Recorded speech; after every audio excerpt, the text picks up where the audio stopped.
Ujambo na karibu katika mahojiano yetu maalumu ambayo yatangazia hali ya kisiasa nchini Jamhuri ya Kidemokrasia ya Kongo. Ni kwamba mtazamaji, mvutano wa kisiasa unaendelea kuongezeka nchini Jamhuri ya Kidemokrasia ya Kongo baada ya upinzani kupinga vikali mswada wa sheria ya kura ya maoni unaodaiwa kufungua njia ya mabadiliko ya katiba nchini humo.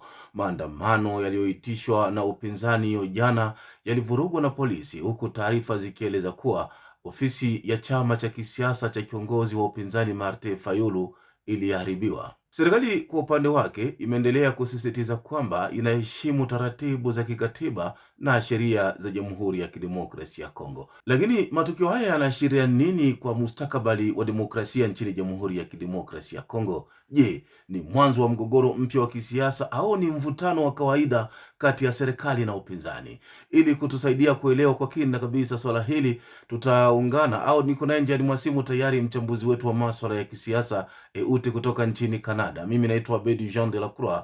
Niseme karibu Euti bila kuchelewa kabisa. Je, kuvurugwa kwa maandamano ya upinzani na hatua zilizochukuliwa dhidi ya ofisi ya chama cha Martin Fayulu kunaashiria nini kuhusu hali ya uhuru wa kisiasa nchini Jamhuri ya Kidemokrasia ya Kongo? Asante pia ndugu mtangazaji, na chukua fursa hii kwanza kusalimu watu wote wenye watakaopata muda na wakati wa kufata hii interview ya leo. Hali ya usalama katika nchi yetu ya Kongo ina usumbufu zaidi na inaleta picha ya hatari kwa maisha ya wakongomani wenyewe, kwa sababu constitution ya leo hii yenye President ndani Tshisekedi anataka kubadilisha katika article yake ya 6 inapatia mkongomani uhuru wa kufanya siasa gisi apendavyo, asivunje tu mikataba wala sheria za nchi. Maana yake nataka kusema tuna uhuru sisi wakongomani yenye inajulikana katika constitution ya kufanya siasa, iwe mu opposition wala iwe kati ya ile government. Sasa kwa sasa na maandamano ya jana imeonyesha kwamba uongozi wa Felix Tshisekedi na timu yake pamoja ni watu wenye wanavunja mikataba ya kidemokrasia, kwa sababu kama mtu hana tena uhuru wa kuandamana mgomo baridi, maana hapo tena hakuna demokrasi. Na kama hakuna demokrasi na constitution yenyewe inaturuhusu tuandamane wakati government inafanya mambo yenye haifanani na maisha ya wananchi wala masheria za constitution, inaonesha pale tumeisha kuwa katika dictatorship government, dictatorship regime. Na hiyo ndo picha yenye tumeona jana. Na wakati watu wakishakuwa katika dictatorship, maana yake tunakuwa katika vita vingine tena, kuliko kuwa na vita vimoja tu vya kupiga mvamizi. Lakini Tshisekedi na serikali yake wametuletea tena vita ya kupiga dictatorship yenye alipiganisha katika miaka 30 iliyopita. Tena ametuingiza katika dictatorship ya Mobutu na Kabila. Ni huruma sana kwake, kama vile mtu aliyetetea demokrasi, aliyetetea haki ya kibinadamu, na ni huruma kwa sisi wakongomani wenye waliompatia kura katika hii miula mbili.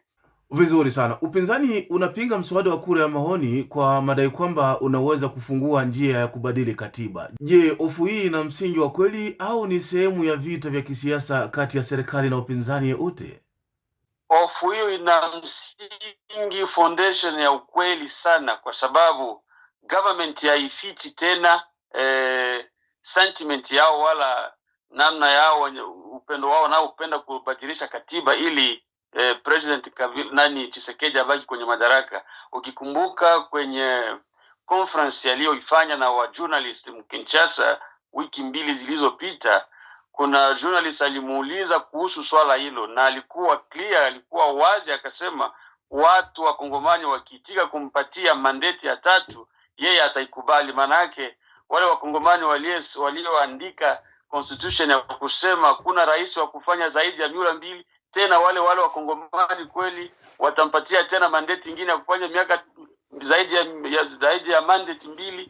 Yani sio hofu tena, hii ni ukweli na iko na evidence. Serikali inataka kubadilisha constitution ili wabaki kwenye madaraka zaidi ya limitation yenye iko imeandikwa katika katiba ya Kongo, na article ya 6 hiyo na article ya nadhani ni ya 6 sio ya 6 ya 219 nayo pia inapatia wa opposition parties, tuseme Martin Fayulu na wenginavyo na wengine wenye wako katika opposition haki ya kutetea hiyo, kwa sababu hiyo article ya 219 inasema hakuna amendment wala modification wala mabadiliko ya katiba yenye inaweza fanyika wakati nchi iko kwenye vita, wakati nchi iko kwenye etat de siege, hiyo wanasema katika lugha ya Kifaransa. Lakini ukiona serikali na parliament ya leo, kwa sababu serikali ya leo ina majority mu parliament, wanataka kubadilisha katiba kwa kuvunja mikataba ya katiba, na mtu kama anavunja sheria maana yake ana lengo fulani yenye anataka afikishe. Sasa hiyo lengo hiyo inajulikana, wenyewe wanaisema, sio tena kwamba maruma zigisi Waingereza wanasema, ni reality. The President Felix Tshisekedi anapenda apate mula zaidi ya 2, na hapo opposition haina kabisa haiko ugomvi katika serikali na opposition, iko foundation evidences ziko pale za kusema rais na serikali yake wanataka wabaki zaidi ya miaka 10. Naam, turudi nyuma kidogo kwenye swala nzima la historia. Historia ya Jamhuri ya Kidemokrasia ya Kongo inaonyesha kuwa migogoro ya kisiasa inayohusisha katiba mara nyingi huibua mvutano mkubwa wa kisiasa nchini DRC.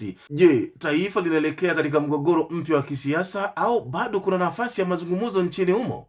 Kuna nafasi ya mazungumzo. Kuna nafasi ya mazungumzo, na Tanzania Tshisekedi apinge asipinge wataenda kwenye mazungumzo, kwa sababu wakongomani jinsi ulivyosema katika hiyo swali lako hapo, Mobutu alikuwa dikteta mguvu sana, Kabila hivyo hivyo, lakini waliomuondoa pale na waliowaondoa wote wawili walikuwa wakongomani wenyewe, na Tshisekedi hana nguvu kuliko wakongomani wenye walioondoa Mobutu, akaondoa Kabila, na yeye pia ataondoka tu. Na sisi kama vile wakongomani tunachoomba sio kumuondoa kimabavu kwenye nguvu, tunataka aondoke kwenye hali ya kidemokrasi. Maana yake amemaliza miula yake 2 na amefanya kazi yake, iwe mzuri iwe mbaya, anaenda na anaachia kiti mtu mwingine. Maana yake wakati crisis ikishakuwa katika nchi yoyote ya ulimwengu, hakuna kitu kenye kinaweza solve wala kutatua hiyo maneno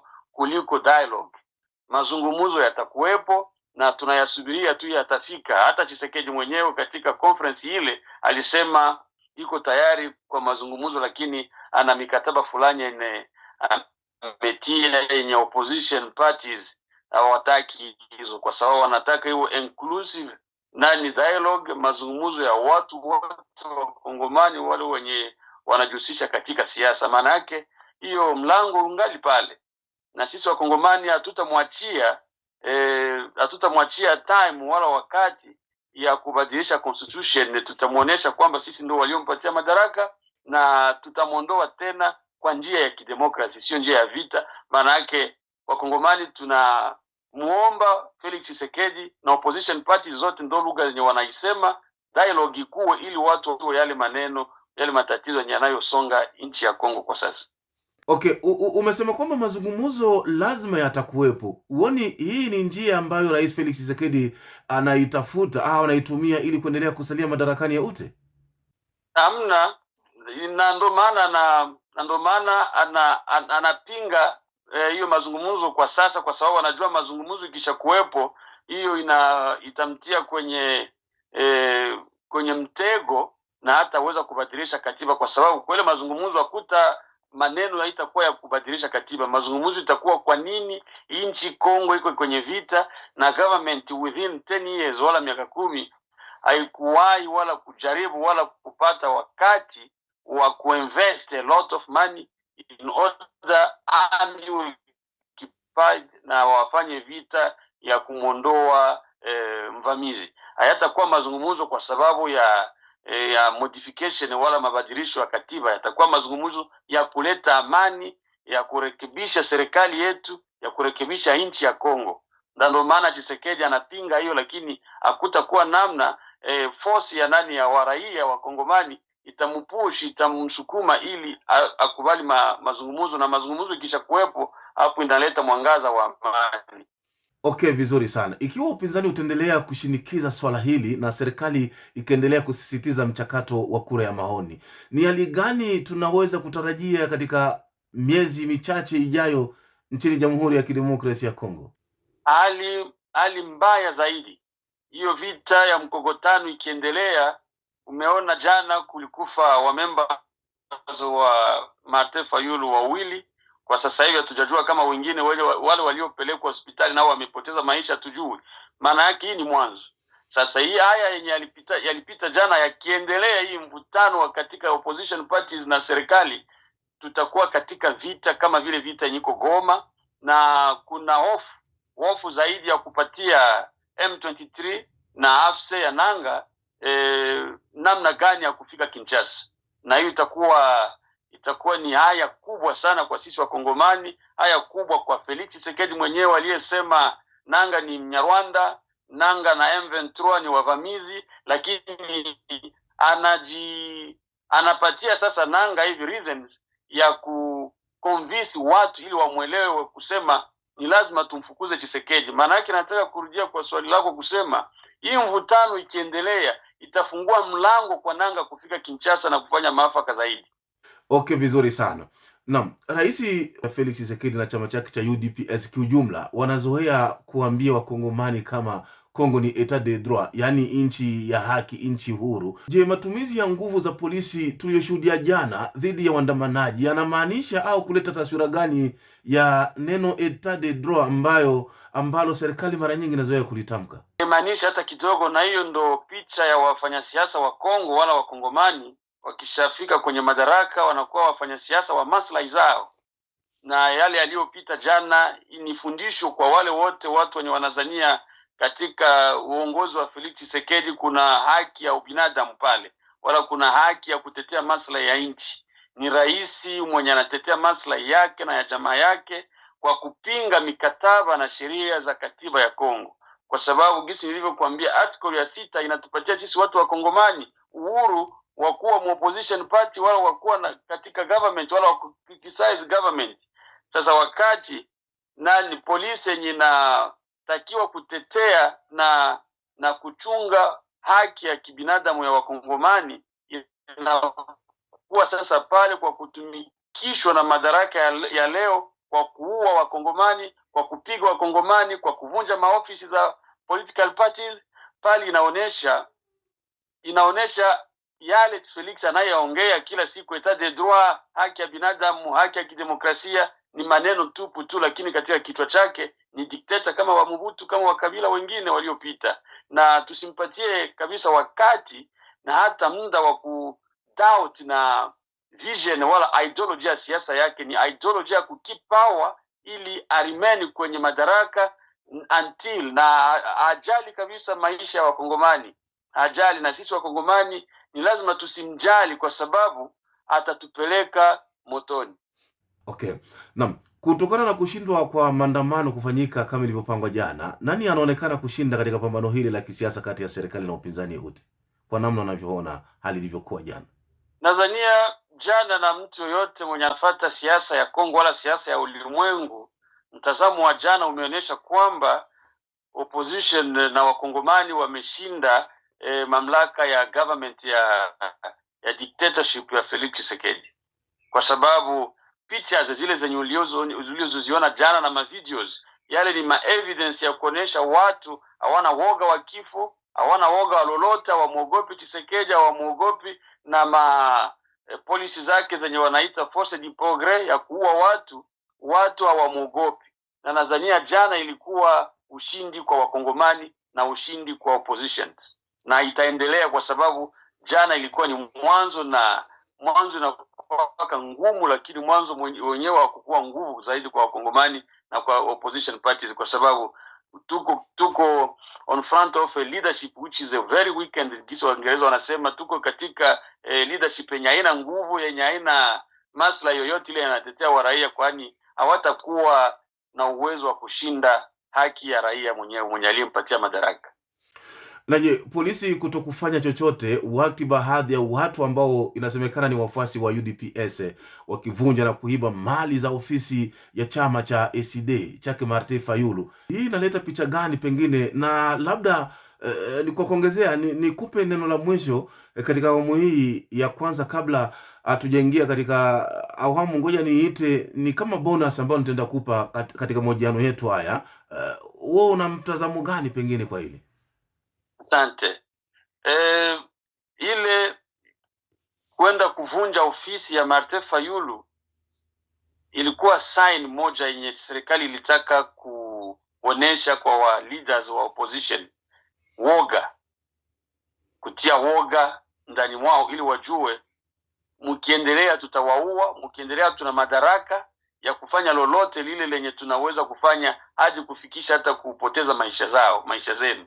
Na mimi nasema juu ya opposition, maana yake nataka kusema serikali jana ilikuwa na objective moja ya kuonesha wakongomani na wa opposition leaders, sisi serikali tuko hapa, tuko determined, tunasimamia madaraka yetu, na kwa sababu ya protection ya madaraka yetu tuko tayari kwa kuua yoyote yule mwenye atasimama katika njia ya kublock wala kutaka kutublock tusiendelee na mfumo wetu wa kubadilisha katiba. Ilikuwa saini moja tu ya kuonesha tuko tayari kwa kufanya lolote lile ili waogope, lakini Tanzania wamepiga mpira mbaya pale, kwa sababu ile sasa imelamusha vichwa vyote wa Kongomani, Ulaya, hata ndani ya Kongo, villages za Kongo, wote watasimama zaidi na kupinga serikali.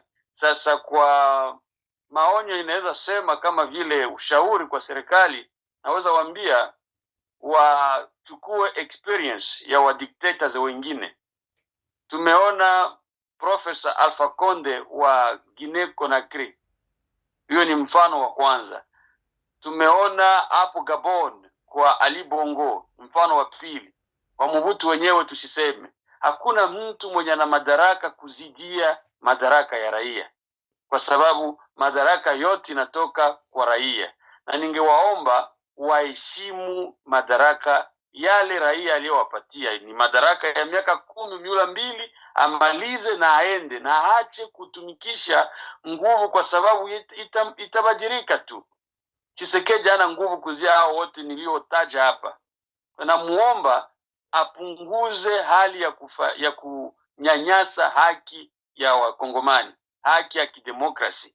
Tumempatia miula 2, amalize miula 2 yake mu 2018 2018 na 28, na aende aache kugangania madaraka. Serikali ya sasa sio serikali ya 1960s wakati watu walikuwa na vitambaa kwenye macho. Kwa sasa tumeona na tunajua haki yetu, na muomba kabisa aache na learn from wengine wa rais wenye waliotaka kufanya yale anayotaka leo. Naam, na kama nilivyokuambia kuna bonus ambayo nitaenda kuongezea kwenye mjadala ambao tulizungumzia kuhusu maandamano na yale yote ambayo tuliyashuhudia nchini Jamhuri ya Kidemokrasia ya Kongo hiyo jana. Nilitaka tugusie hili swala la uteuzi ambao ulifanyika siku za hivi karibuni. Rais wa Jamhuri ya Kidemokrasia ya Kongo Mheshimiwa Felix Tshisekedi alifanya uteuzi katika baadhi ya taasisi nchini Jamhuri ya Kidemokrasia ya Kongo, na hata kwenye jeshi alifanya uteuzi. Kuna baadhi ya viongozi ambao walionekana kupewa nafasi mbalimbali jeshini na katika taasisi nyingine nchini Jamhuri ya Kidemokrasia ya Kongo. Lakini kitu ambacho watu wengi wanajiuliza ni kuhusu wazalendo ambao wanaonekana kupigana bega kwa bega na jeshi la Jamhuri ya Kidemokrasia ya Kongo, kwa maana ya kusaidiana na jeshi la taifa katika hili ambalo watu wote wanalishuhudia la uingiliaji wa kijeshi nchini DRC wa Rwanda kusaidia waasi wa M23. Pengine kutokupewa nafasi kwa viongozi wa wazalendo kwa uteuzi huu, kwako hili unalizungumziaje? Asante kwa swala hilo tena, na nashukuru kwa hiyo bonus. Serikali ya Kongo ni serikali ya wavamizi. Tshisekedi, Nanga, Kabila, hakuna utofauti yoyote. Tuko katika miaka 2 sasa tangu wazalendo wanafanya kazi pamoja na ami wala serikali ya Kongo yenyewe. Lakini unaona President President Tshisekedi ameteua watu, kapatia watu madaraka, lakini hakuna yoyote mzalendo aliyochaguliwa pale. Yaani anataka kutuonesha nini sisi wazalendo wala sisi wakongomani? Anataka kutuonesha yeye hatujali, anajali maslahi yake, na ana speech wala tuseme diskuru ya kutudanganya na kusema Rwanda ndo mbaya, kwa sababu anajua ukishaongelea Rwanda tu unatugusa sisi.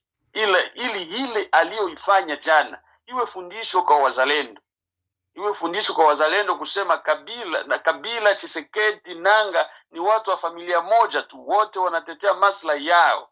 Na ingekuwa kweli Tshisekedi iko pale kwa sababu ya maslahi ya nchi, nadhania tungeyaona na wazalendo pia wangeyaona, kwa sababu wale walioteuliwa katika kijeshi, wazalendo wana haki ya kuteuliwa na kupewa madaraka katika jeshi, lakini kwa sababu wanajua nguvu za wazalendo, wakishaingia kwenye jeshi la Kongo, wakipata madaraka ya kiserikali katika jeshi la Kongo, wana nguvu ya kumpiga adui, wana nguvu ya kumaliza dictatorship hata yake peke yake, na kufukuza Nanga na Kabila wake na warudi kwao Rwanda kwenye waliotoka na support zao. Lakini kwa sababu wanajua Nanga, M23 na AFC na Kabila ni imeshakuwa context yenye inampatia energy ya power, ishakuwa hatuwezi fanya hivi kwa sababu tuko kwenye vita, hatuwezi fanya hii mambo ingine kwa sababu Goma na Bukavu wakati fasi zingine kuko vita. Yani vita imekuwa protection symbol ya power ya Felix Tshisekedi, sio kwa sababu anashindwa. Wakongomani hawana nguvu, wazalendo wana nguvu, na angekuwa anapenda nchi kweli. Hii ni fundisho kwa wazalendo yenye Felix Tshisekedi ametoa kwao na wakongomani wote. Felix Tshisekedi anajua nguvu za wazalendo, na wazalendo wakipata mamlaka ya kiserikali katika jeshi la Kongo, wana nguvu ya kupiga adui hadi kumrudisha kule alipotoka. Lakini Tshisekedi hataki kufanya hivyo kwa sababu anajua vita ile ndio vita inamtia kwenye madaraka, ndio vita inaendelea yeye kubaki kwenye madaraka, kwa sababu atakwambia tutafanya election, tuko katika vita. Lakini anazidi kufanya mambo ingine ya kupenda kubadilisha katiba, kwa sababu ndo vision yake, ndo ideology yake, ni ideology ya kuprotect power, kukeep power, abaki kwenye madaraka, sio ideology ya kupiga vita ili adui afukuzwe na arudi mahali alipotoka. Nataka kusummarize kwa kusema wazalendo, musiwe wazalendo wa kudanganyiwa na maneno ya mtu.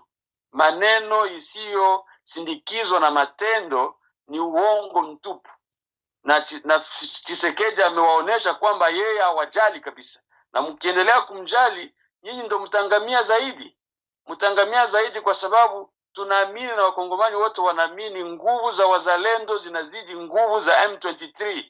Kwa nini asiwapatie madaraka katika jeshi? Kwa nini anazidi kutia wa general wenye hawajafanya hata prove yoyote ile ya kupiga adui, na wale ndo wanapatia kabisa ile katika lugha ya Kifaransa wanasema confiance, uaminifu. Lakini kwenu nyinyi hana uaminifu, na nyinyi juu ya nini? Anajua nyinyi mko pale juu ya maslahi ya nchi, maslahi ya waraia, na yeye yuko pale juu ya maslahi yake na maslahi ya jamaa yake. Hiyo ni jibu tosha, na amewaonesha waziwazi. Mwenye akili asikie, na mwenye masikio pia atekeleze yale yanayotendeka katika nchi asoka nyinyi wazalendo. Na je, kuna la ziada? La ziada ni kutaka kusema kuna neno moja, kwa sababu mimi natoka tarafa la Fizi, na tarafa la Fizi kwa sasa ndo tarafa lenye lina support almost 100% Felix Tshisekedi. Lakini tujiulize sisi watoto wa Fizi tumefaidika nini katika uongozi wa Felix Tshisekedi? Kwanza 2018 wakati alipochukua madaraka na mpaka sasa, sisi watoto wa Fizi tumefaidika nini katika madaraka ya Tshisekedi? Huwa tuna usemi wa kusema watoto wa Fizi wanapenda kuwa mu opposition. Kwa sasa tuko kwenye opposition. Kwa sasa tunatumika na serikali, miaka 10 tunatumika na serikali, na hakuna fasi yenye mu South Kivu fasi kwenye Tshisekedi na UDPS yake ina wa members kuliko kwetu Fizi. Lakini tujiulize tumefaidika nini? Na kama tujafaidika kitu katika madaraka ya Felix Tshisekedi, tumejifunza nini kwa siasa yake na mwelekeo wa siasa yetu sisi wa Wakongomani, aswa watoto wa Fizi? Asante sana. Wote mimi nikushukuru kwa uchambuzi makini kabisa. Amin.